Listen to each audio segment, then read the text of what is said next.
আমরা এমন এক বাংলাদেশ চাই যেখানে কোনো প্রকার সুদ দুর্নীতি ঘুষ এগুলো থাকবে না। প্রত্যেকটা সিস্টেমে আমরা সবসময় দেখে আসছি যে আমাদের বিভিন্ন সময় টাকা পয়সা দিয়ে বিভিন্ন লেনদেন করতে হয়, কিংবা আমরা যত ধরনের উন্নয়নের নাম দেখি এই উন্নয়নের পিছনের দিকে আমরা সবসময় দেখে আসছি যে প্রচুর পরিমাণে লুটপাট হয়।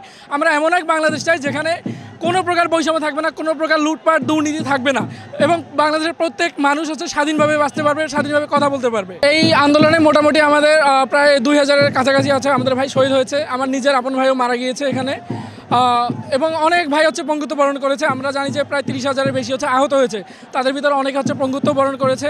আমরা চাই আমাদের এই যেহেতু আমাদের মধ্যে যে সৎনিষ্ঠা আছে এটা আমরা দেখেছি, কারণ আমরা এই আন্দোলনের সময় কোনো পক্ষপাতিত্ব ছাড়া আমরা শুধু দেশের জন্য নেমেছি। আমরা বিভিন্ন বিশ্ববিদ্যালয় বিভিন্ন ধরনের জনসাধারণ আমরা যারা নেমেছি নিঃস্বার্থভাবে নেমেছি, কেউ কোনো স্বার্থের জন্য নামিনি। আমরা শুধু একটাই চেয়েছি, আমরা এমন এক দেশ চেয়েছি যেখানে কোনো ধরনের ঝামেলা থাকবে না, কোনো ধরনের দুর্নীতি থাকবে না, অনিয়ম থাকবে না।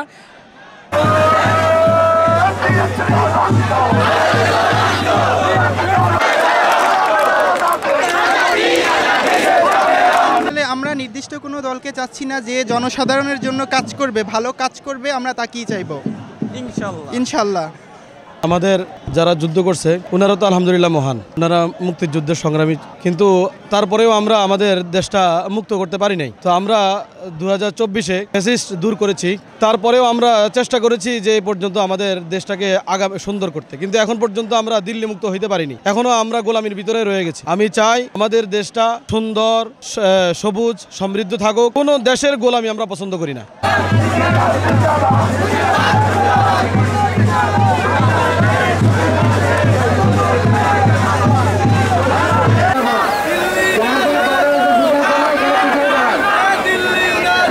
জুলাই আগস্টের যে বিপ্লব, সেই বিপ্লবে যখন আমরা রাজপথে নেমেছিলাম, আমরা কিন্তু দেখিনি কে কোন দলের, কে কোন ধর্ম বর্ণ, আমরা একত্রিত হয়ে আমরা নেমেছিলাম।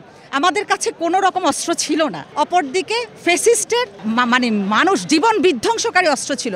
এই যে আমরা দাঁড়িয়েছি, এই যে আমাদের সাহস, এর পেছনে ছিল আমাদের দেশপ্রেম। এই দেশপ্রেমটা যদি আমাদের ভেতর থাকে, আর কখনো কোনো সময় এদেশে ফ্যাসিস্ট আবির্ভাব হতে পারবে না, ও ফ্যাসিস্টের জন্ম হবে না এবং চিরস্থায়ী হবে না। কিন্তু আমরা দেখতে পাচ্ছি মসনদে যারা গিয়েছে, যাদেরকে আমরা পাঠিয়েছি অনেক স্বপ্ন নিয়ে, তাদের ভিতর কয়েকজন বা দু একজন কিছুটা আপোষের দিকে যাচ্ছে, কিন্তু আপোষের দিকে কোনোভাবে যাওয়া যাবে না। কারণ আমাদের এবার যে ত্যাগ, আমরা একেবারে নিরস্ত্র ছিলাম, আমরাই যুদ্ধ করেছি, আমাদেরকে কেউ কিন্তু এখানে এসে সাহায্য করে নাই। গত 71 সালে যে বিজয়, আমরা কিন্তু অন্য একটা রাষ্ট্রের কিছুটা হলো সাহায্য নিয়েছি, কিন্তু এইবার আমরা নিজেরা, আমাদের দেশপ্রেমটাই ছিল আমাদের জন্য বড় শক্তি।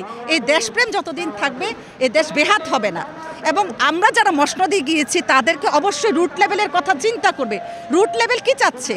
ওরা কিন্তু বুঝে না কিসের স্বাধীনতা কি, ওরা বুঝে খাদ্যের স্বল্প মূল্যে খাদ্য কিনাটা। আপনি যদি সেটাই দিতে না পারেন, তাহলে ফ্যাসিস্ট হাসিনার সাথে আপনার কিন্তু কোনো পার্থক্য থাকবে না। এই একটা জিনিস, গরিব যাতে কোনোভাবে খাদ্যের জন্য রাস্তায় দাঁড়াতে না হয়, ভিক্ষা করতে না। আরেকটা হচ্ছে, কোনোভাবে ভারতের সাথে আপোষ চলবে না, কোনোভাবে না।